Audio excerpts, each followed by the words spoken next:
आज मैं आपको हज़रत बाबा बुल्ले शाह सरकार रहमतुल्लाह और पकोड़ों वाली औरत का किस्सा सुनाने जा रही हूँ। सबसे पहले मेरे YouTube चैनल को सब्सक्राइब और Facebook पेज को फॉलो, लाइक और शेयर करें।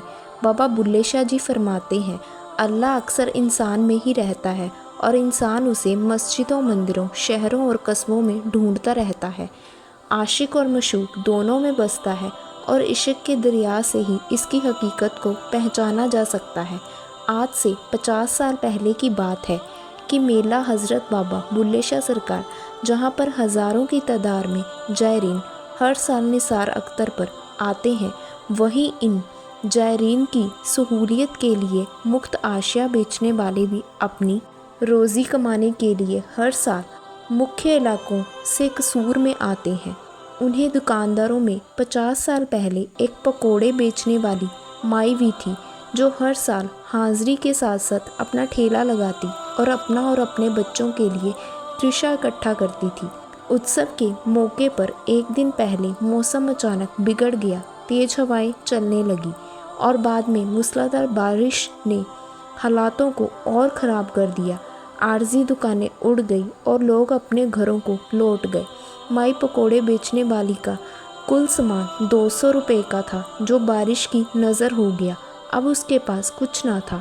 अगले दिन के लिए बस थोड़ा सा सामान था, जो मालूम नहीं कैसे बारिश से बच गया। पुराने दरबार के इर्द गिर्द रुख का आलम था। माई घुटनों में सर दिए, आँखों में मायूसी के बादल लिए थी। कभी यह बादल बरसने लगते तो कभी थोड़ी देर के लिए रुक जाते। इतने में एक बुजुर्ग सर पर झोलमाल लिए माई के पास आकर धीरे से बोला, माई मुझे कुछ पकोड़े मिल सकते हैं? तो माई कहने लगी, बेटा बारिश की नज़र हो गया है सब कुछ, अब ना आग जलेगी ना ही पकोड़े तल सकूंगी। बुजुर्ग ने फरमाया, आप सामान तैयार कीजिए, आग भी जलेगी और पकोड़े भी बनेंगे। माई ने कांपते हाथों से आग जलाई, पकोड़े बनाए और तल तल कर एक खुले बर्तन में रखती गई। बारिश की हवा से यह सब पकोड़े खराब ना हो पाए, इसलिए उन पकोड़ों पर अपना दुपट्टा डाल दिया। जब सब पकोड़े तैयार हुए तो वह बुज़ुर्ग की तरफ देखती है कि ना तो वहाँ पर कोई बुज़ुर्ग है ना ही कोई, और वो अपनी किस्मत पर बिलख बिलख कर रोने लगी। जो था वो तो बारिश की नज़र हो गया था, जो कल के लिए बचा था वह भी इस ग्राहक ने खराब करा दिया। अब कौन लेगा यह सब कुछ, कल क्या होगा? इन्हीं बातों को सोचते हुए आंसुओं की एक लंबी लकीर उस टपक गई। छलकते आंसुओं से दुपट्टे को खींचा तो क्या देखा कि दुपट्टे के नीचे पकोड़े नहीं बल्कि एक ढाल सोना और सोने के जेवरात थे।